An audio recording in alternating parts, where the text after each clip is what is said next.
मां सुकियाबाउती कृषि उत्पादक समवाय सभा आरंभ।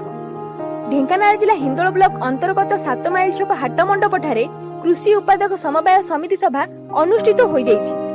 उक्त सभारे विभिन्न अंचल चाषी माने आसी जोगो देइथिबा देखिबाकू मिलिथिला।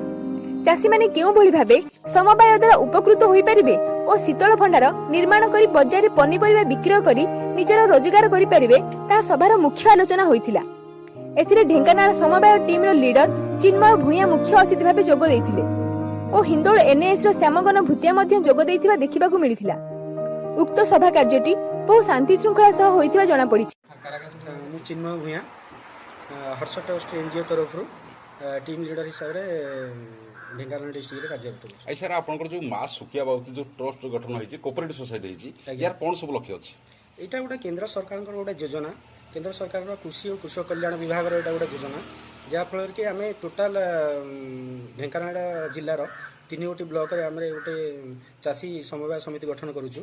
आ माध्यम आम चाषी जोटा अभावी बिक्री रोचे कि जहाँ भी समस्या रोचे ताकू समस्त सुविधा जोगाई देवा सहित केमती ठीक से प्रोडक्ट गुरा मार्केट लिकेज हो पार बा सब प्रकार सरकार जो योजना रही है ठीक भाव पहुँच पार यहाँ आम मुख्य उद्देश्य। मु श्यामगन भूतिया आपनकर जो मां सुकियाबाउती जो कोऑपरेटिव सोसाइटी करिसंती यार जो लक्ष्य अछि टिके से बादर कहबे? यार मुख्य लक्ष्य हूँ चाषी को सशक्तिकरण करवा और समवाय माध्यम हिंदोल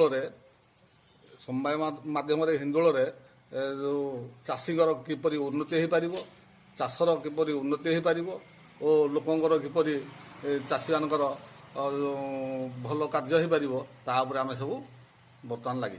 शांत कुमार साहू। हां सर आपनकर जो सुकियाबाउती कोऑपरेटिव सोसाइटी हिची यार कोन सब लक्ष्य अछि? यार लक्ष्य चाषी मानकर जहा अमल होउची से माने अभावी बिक्री करछंती। आमर एठी फसल जो सुरक्षित रहिबा पई कोल्ड स्टोरेज नाही, तेणु भविष्य आम ताकू मध्य आम हिंदोल रे उपस्थापन करिवु। आउ चाषी मानकर देवव्रत नायकଙ୍କ सह शुभस्मिता बारिकଙ୍କ रिपोर्ट जेके खबर।